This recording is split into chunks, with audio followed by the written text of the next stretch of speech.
If I were the devil, if I were the devil,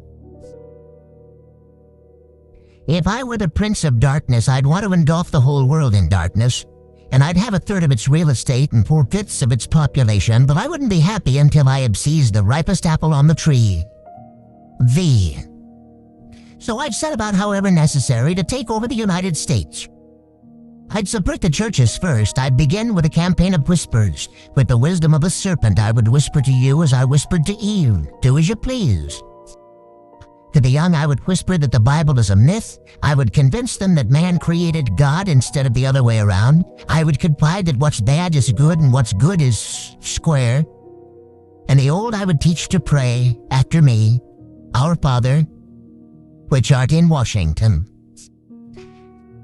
And then I'd get organized. I'd educate authors in how to make lurid literature exciting so that anything else would appear dull and uninteresting. I'd threaten TV with dirtier movies, and vice versa. I'd peddle narcotics to whom I could. I'd sell alcohol to ladies and gentlemen of distinction. I'd tranquilize the rest with pills. If I were the devil, I'd soon have families at war with themselves, churches at war with themselves, and nations at war with themselves, until each in its turn was consumed. And with promises of higher ratings, I'd have mesmerizing media fanning the flames. If I were the devil, I would encourage schools to refine young intellects, but neglect to discipline emotions. Just let those run wild.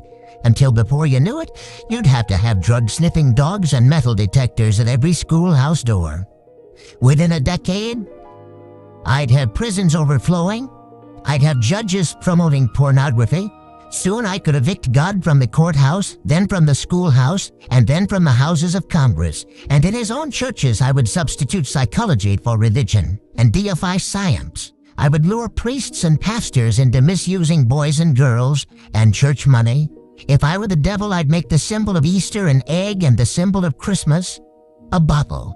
If I were the devil, I'd take from those who have and give to those who wanted until I had killed the incentive of the ambitious. And what'll you bet? I couldn't get whole states to promote gambling as the way to get rich. I would caution against extremes in hard work, in patriotism, in moral conduct. I would convince the young that marriage is old-fashioned, that swinging is more fun, that what you see on TV is the way to be. And thus I could undress you in public, and I could lure you into bed with diseases for which there is no cure. In other words, if I were the devil, I'd just keep right on doing what he's doing. Paul Harvey. Good day.